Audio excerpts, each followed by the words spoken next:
முதல் வாசகம். இதோ நான் உனக்கு சொன்ன மனிதன் சவுல், இவனே என் மக்கள் மீது ஆட்சி புரிவான். சாமுவேல் முதல் நூலிலிருந்து வாசகம். அதிகாரம் 9, இறைவசனங்கள் 1 முதல் 4 முடிய, 17 முதல் 19 முடிய, அதிகாரம் 10, இறைவசனம் 1. அந்நாள்களில் பென்யமின் குலத்தில் கீசு என்ற ஆற்றல்மிகு வீரர் ஒருவர் இருந்தார்.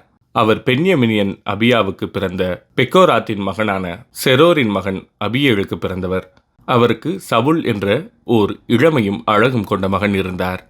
இஸ்ரேலின் புதல்வருள் அவரை விட அழகு வாய்ந்தவர் எவரும் இலர். மற்ற அனைவரையும் விட அவர் உயரமானவர். மற்ற அனைவரும் அவர் தோல் உயரமே இருந்தனர். சவுலின் தந்தை கீசின் கழுதைகள் காணாமற் போயின. கீசு தம் மகன் சவுலை அழைத்து, பலியாளன் ஒருவனை உன்னோடு கூட்டிக் கொண்டு கழுதைகளை தேடிப்போ என்றார். அவர் எப்ராயிம் மழை நாட்டையும் சாலிசா பகுதியையும் கடந்து சென்றார். அவற்றை காணவில்லை.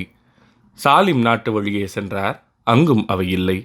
பென்யமின் நாட்டை கடந்து சென்றார். அங்கும் அவை தென்படவில்லை.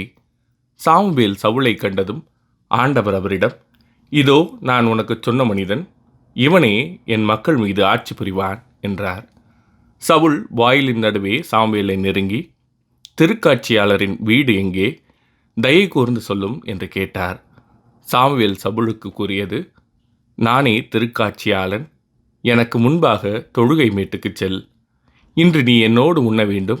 உன் உள்ளத்தில் இருப்பது அனைத்தையும் நாளை காலையில் நான் உனக்கு எடுத்துரைத்து உன்னை அனுப்பிவிடுகிறேன்.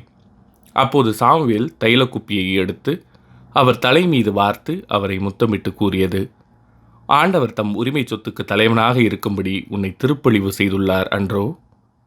இது ஆண்டவரின் அருள்வாக்கு. இறைவா, உமக்கு நன்றி. பதிலுரை பாடல்.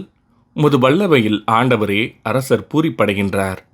ஆண்டவரே, உமது வல்லமையில் அரசர் பூரிப்படைகின்றார். நீர் அளித்த வெற்றியில் எத்துணையோ அவர் அக்களிக்கின்றார். அவர் உள்ளம் விரும்பியதை நீர் அவருக்கு தந்தருளினீர். அவர் வாய்விட்டு கேட்டதை நீர் மறுக்கவில்லை. உமது வல்லமையில் ஆண்டவரே அரசர் பூரிப்படைகின்றார். உண்மையில் நலமிகு கொடைகள் ஏந்தி நீர் அவரை எதிர்கொண்டீர். அவர் தலையில் பசும்பொன் முடி சூட்டினீர். அவர் உம்மிடம் வாழ்வு வேண்டி நின்றார். நீரும் முடிவில்லா நீண்ட ஆயுளை அவருக்கு அளித்தீர். உமது வல்லமையில் ஆண்டவரே அரசர் பூரிப்படைகின்றார். நீர் அவருக்கு வெற்றி அளித்ததால் அவரது மாட்சிமை பெரிதாயிற்று. மேன்மையும் மாண்பையும் அவருக்கு அருளினீர். உண்மையாகவே எந்நாளும் நிலைத்திருக்கும் ஆசிகளை அவர் பெற்றுள்ளார்.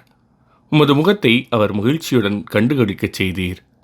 உமது வல்லமையில் ஆண்டவரே அரசர் பூரிப்படைகின்றார்.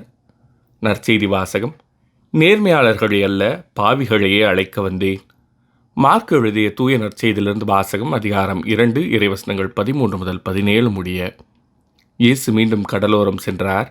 மக்கள் கூட்டத்தினர் எல்லாரும் அவரிடம் வரவே அவர் அவர்களுக்கு கற்பித்தார். பின்பு அங்கிருந்து அவர் சென்றபோது அல்பேயுவின் மகன் லேவி சுங்கச்சாவடியில் அமர்ந்திருப்பதைக் கண்டார். அவரிடம், என்னை பின்பற்றி வா என்றார். அவரும் எழுந்து இயேசுவை பின்பற்றி சென்றார்.